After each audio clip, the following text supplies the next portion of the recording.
So here is a directional video for all of our guests staying in Suite 407, wanting to get access to the laundry room that is on site.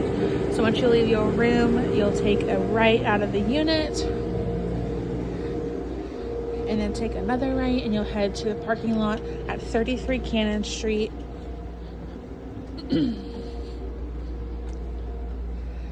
then head down the stairs.